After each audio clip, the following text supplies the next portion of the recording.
자, 바다 이야기로 돌아가 보겠습니다. 세월호 침몰했습니다. 선원들 자기들만 다 빠져나왔습니다.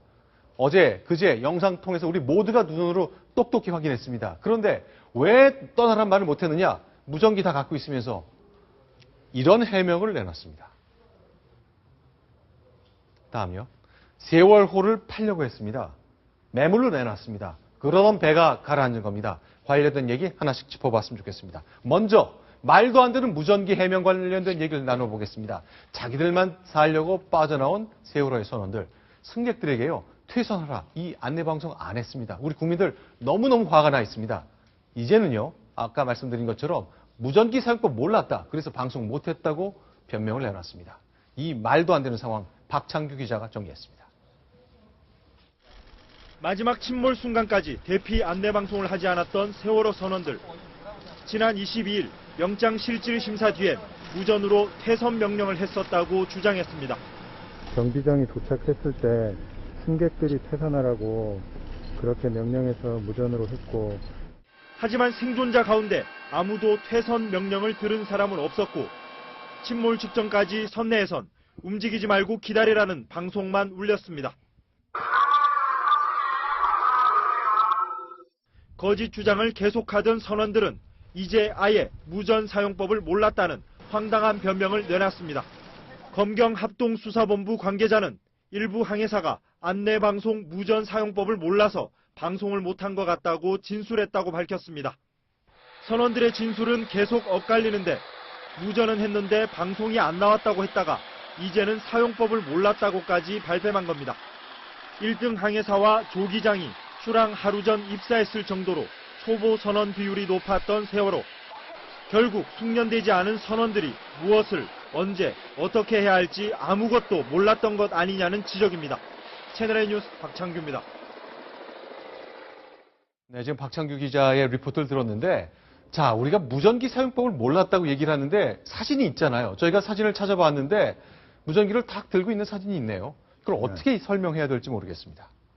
지금 어떻게든 네. 자기들의 혐의, 네. 특히 검찰에서 미필적 고의에 의한 살인죄 등도 네. 지금 적용할 그런 생각으로 강력하게 수사를 하고 있는 상황입니다. 그래서 자, 지금 화면 왼쪽 아래인데 이 빈손으로 남성이- 지금 현재 스크린 보면은 네. 바로 무전기를 들고 있는 장면이 나옵니다. 네. 그런데 사실 검찰에서 네. 모든 승무원이 무전기를 사용할 줄 몰랐다 이렇게 진술을 한 건 아니고요. 네.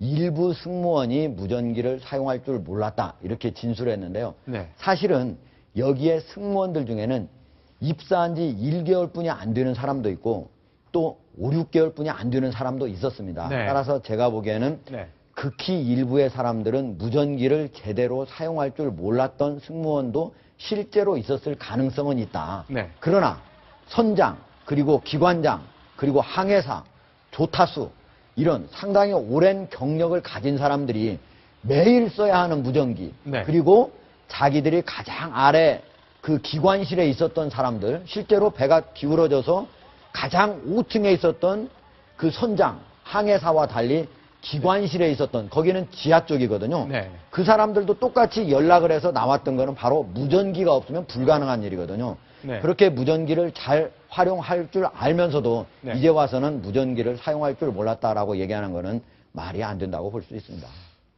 그렇죠. 그리고 기관장하고 기관사들은 사실 무전으로 연락해서 탈출을 했다고 했고 그걸 네. 인정한 상태거든요. 근데 그렇죠. 기관장과 기관사가 무전을 쓸 줄 아는데 네. 다른 승조원들이 무전기를 쓸 줄 몰랐다. 이건 정말 궁색한 변명에 지나치지 않아 보입니다. 자기들끼리 도망가는데 도피하는데 도움을 줬을 때는 무전기 사용 것을 시인했습니다만 승객들 돕는데 왜 안 썼냐 그랬을 때는 사용법 모른다고 말한다. 그렇죠. 참 편리하네요. 네.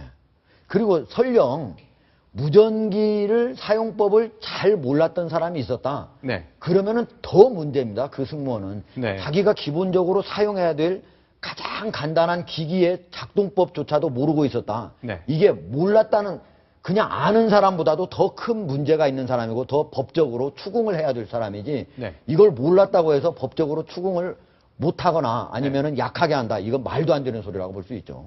자, 이번에 선장 얘기를 해보겠습니다. 이준석 선장인데요. 그동안 태연 자격하게 병원에 누워서 자기 배 밑에서 돈을 말렸다는 지적이 나와서 좀 비난을 많이 받았었고요.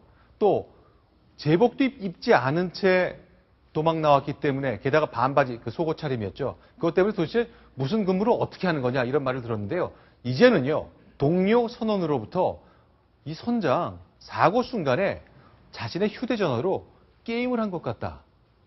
이런 증언이 나왔습니다. 이 선원은 서로 돕고자 할 것 같습니다. 그런데 이런 정도까지가 내부 진술에서 나왔다. 자, 청해진 해운 쪽에서는요, 참사 전에 보건력이 있다는 문제를 또 보고받았다. 그러나 이걸 묵살했다는 진술까지 나왔습니다. 현재 수사대가 진행되는 가운데 어떤 진술들이 나오고 있는지 박성민 기자가 정리했습니다.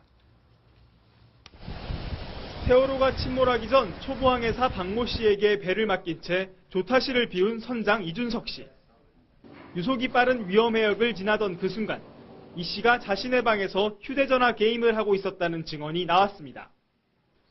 검경합동수사본부는 사고 발생 30여 분 전 선장이 핸드폰을 양손에 들고 게임을 하는 것으로 보였다는 선원의 진술을 확보했다고 밝혔습니다. 그러나 이 씨는 문자 메시지를 확인 중이었다며 부인한 것으로 알려졌습니다. 또 청해진 해운은 배의 구조적 결함을 알고도 무리한 운항을 해온 것으로 밝혀졌습니다. 원래 세월호 선장이었던 신모 씨 등 선원들은 객실 증설과 배의 무게중심을 잡아주는 평형수 감소로 보건력이 훼손됐다고 지적했지만 임원진이 이를 묵살했다는 겁니다. 그 자체가 보건력이 워낙 없는 배였고 불법인지는 모르겠지만 중축했다는 건 알고 있습니다. 사고 당시 선원들과 청해진 해운의 통화 기록도 확인됐습니다. 매니저 강모 씨가 9시 1분쯤 청해진 해운에 최초 보고를 한 뒤 본사 해무팀이 선장에게 35초 동안 전화를 걸었고 이후 5차례나 선장과 1등 항해사 강모 씨가 청해진 해운과 통화한 것으로 드러났습니다. 검경합동수사본부는 선원들과 청해진 해운 간의 통화 내용 등을 조사해 세월호 과적과 보건력 훼손의 책임이 누구에게 있는지 확인할 방침입니다. 채널A 뉴스 박성윤입니다. 많은 분들이 지난 2주 동안 분노하고 화가 났던 것은 어쩌면 이렇게 구석구석에서 우리는 기본기를 지키지 못했느냐는 거죠. 2주일이 정확하게 지난 오늘 또 새로운 사실이 공개가 됐습니다. 바로 1분 1초가 아깝다던 그 순간 귀중한 구조에 쓰여야 될 헬리콥터가 엉뚱한 곳에 쓰였다는 것이 확인됐습니다. 관련된 얘기 나누겠습니다. 전라남도 공무원분들, 광주시에 계신 분들, 이런 분들이 헬리콥터를 엉뚱한 데 썼다는 게 무슨 얘기입니까? 예, 바로 사고가 난 16일 당일 얘기인데요. 네. 그 바로 119 소방대 그리고 소방본부에 연락이 와가지고 바로 출동을 했는데요. 소방 헬기 한 대가 30분에 9시 반에 출동 명령을 받고 바로 진도 사고 해역으로 가고 있었습니다. 그런데 약 9시 55분경에 전남도청으로부터 좀 전남도를 경유를 해서 전남도의 행정부지사하고 그리고 전남도의 소방본부장을 좀 태우고 갔으면 좋겠다 해서 바로 전남도로 향하게 됩니다. 그러기 때문에 자, 그럼 정리를 잠깐 중간에 해보겠습니다. 자, 그러니까 광주 공항에서 사고 해역까지는 헬기가 정상적으로 날아가면 30분 걸립니다. 갈 수 있는 거리입니다. 그런데 이렇게 영암군 상공에 있던 이 시점에 무전이 온 거군요. 그냥 가는 길에 높은 분 한번 전남도를 무안에 들러서 그렇죠. 무안에 있는 전남도청에 들렀고요. 그리고 갔습니다.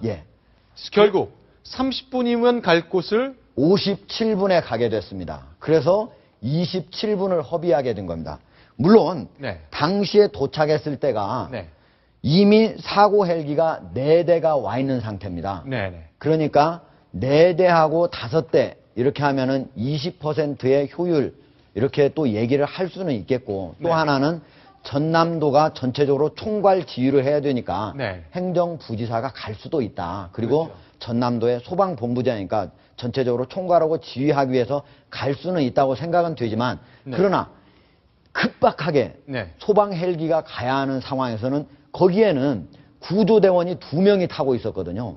그러니까 구조대원이 탄 소방 헬기라고 하는 거는 이거는 행정적인 요원보다도 먼저 가서 사람을 구조하는 데 써야 할 헬기였다. 이런 측면에서 비난을 받아 마땅하다고 볼 수가 있습니다. 저는요, 이 소방 헬기와 전남도청 사이에 오갔던 교신이 참 궁금합니다. 자, 가는 김에 무안에 들려가지고 우리 부지사 태우고 가라 했을 때 헬기 기장이 뭐라 그랬을까요? 안 됩니다. 이게 어떤 헬기인데요. 그런 말 하는 게 소방 공무원으로서 평생 몸에 뱄어야 되는 거 아닙니까? 예, 원래 뱄어야 되지만 소방 헬기가 바로 네. 전남도의 소방본부장, 네. 자기의 가장 최고 상관이 네. 여기를 들르러 가라고 하는데 과연 그거를 거절하기는 참 어려웠을 거라고 보고 이거는 전남도 소방본부장이 잘못했다고 봐야죠. 자, 일단 광주시 소방본부장은 이렇게 해명을 합니다. 자, 일단 우리 광주 소방본부는 전라남도 소방본부 지휘를 받도록 되어 있다. 그런데 더 지휘 상위 기관인 도소방본부장이 현장 출동하겠다고 쓰겠다는데 어떻게 하느냐. 그래서 바로 사고 해역으로 가지 않은 것, 그것이 좀 아쉬움은 있다는 설명을 뒤늦게 2주 지나서 내놓은 겁니다. 예, 이제와 광주시 소방본부장이 한 얘기인데요. 네. 만약에 네. 한 2시간 정도만 뒤에 네. 이 전남도의 소방본부장이 현장으로 출동하기 위해서 헬기를 이용했다면 네. 제가 보기엔 큰 문제는 없다. 그러나 그렇죠.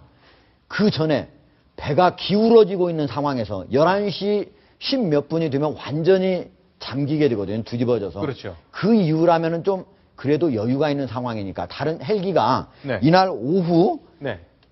5시 30분 현재는 헬기가 무려 24대가 투입됩니다. 네. 그리고 11시 13분에만 하더라도 헬기가 7대가 투입됩니다. 그러니까 11시 13분까지는 헬기를 최대한 많이 투입해야 될 시간이었다. 네. 이런 점에서 좀 더 소방본부장이 좀 신중을 기했으면 좀 나았을 것이라는 생각은 듭니다.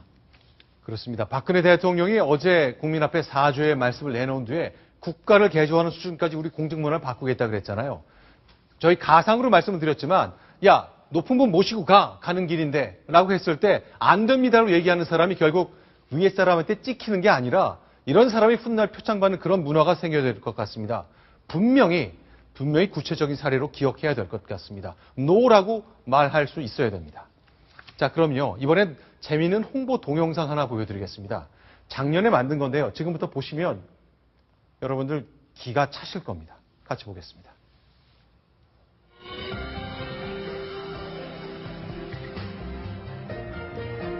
자, 작년에 만들어진 겁니다. 만일 선박에서 비상 상황이 발생했을 때는 동요하거나 당황하지 말고 선장이나 승무원의 안내에 따라 침착하고 질서 있게 행동해 주시기 바랍니다. 한국해운조합 운항관리실이라고 해요. 우리나라 전역에서 운항 중인 연안여객선이 안전하게 운항할 수 있도록 관리하는 곳입니다. 매일매일의 인기도를 분석하고 선박이 출항할 곳의 현지 기상을 확인한 후 출항 여부를 결정합니다.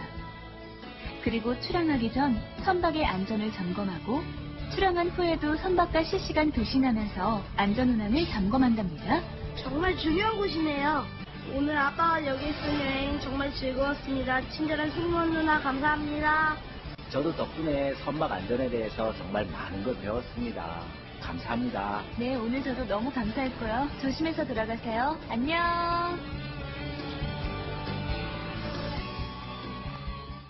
네, 이 홍보 동영상이요. 네. 한국해운조합에서 작년 7월에 네. 우리나라 연안을 운항하는 여객선 180여 척에 전부 배포를 한 겁니다. 그래서 일단 승객이 타면 이 홍보 동영상을 네. 관람하게 되어 있습니다. 네. 그 내용 보시면요. 선장 승무원의 안내에 따라 행동하면 됩니다. 네, 정말 우리 단원고 학생들이요. 이번에 구명조끼를 입고 선실에 있으라는 이 네. 홍보 동영상 그대로 따라한 겁니다. 정말 아쉽습니다. 자, 이것도 한번 보시겠습니까? 만화 넉 장이 있는데요. 기가 막힙니다. 선장은요, 선방 운항 효율 향상과 함께 안전을 중시한다. 그 다음요, 선장은 본선 안전에 대한 최종 책임자다. 선장은 최선을 다한다. 뭐 이런 내용들입니다. 자, 과연 이준석 선장 이걸 보고 어떤 말을 내놓을 수 있을까요? 그리고 이런 홍보 영상 만드신 분들 오늘의 벌어진 사태에 대해서 국민들 앞에 뭐라고 설명을 하실까요? 저는 네. 저 홍보 동영상하고 네. 지금 저 만화를 보면서 네. 여객선을 특히 저렇게 많은 승객을 모시고 네. 저 목적지까지 가야 되는 여객선의 선장이라든지 승무원은 네. 처음 출항하기 전에 네. 또는 승객을 승선시키기 전에 네. 한 번씩 복창을 시켜야 된다고 봐요. 아, 선장, 나는 이번에 300여 명의 네. 승객, 네. 이 모든 사람들의 목숨을 담보하고 있는 선장으로서 네. 마지막 순간까지 이 사람들의 목숨을 지키기 위해서 최선을 다한다. 이런 말들을 복창을 시키고 바로 승선을 시키면 네. 그런 것들이 조금씩 이번 같은 이준석 선장과 같은 네. 그런 사람이 나오지 않지 않을까 이런 생각을 합니다. 우리 대한민국의 여객선 대부분의 선장들은 다 이런 것 마음속 깊숙이 갖고 계실 겁니다. 다만 수준 이하의 몇몇 선장들 때문에 지금 같은 상황이 생겼는데요. 알겠습니다.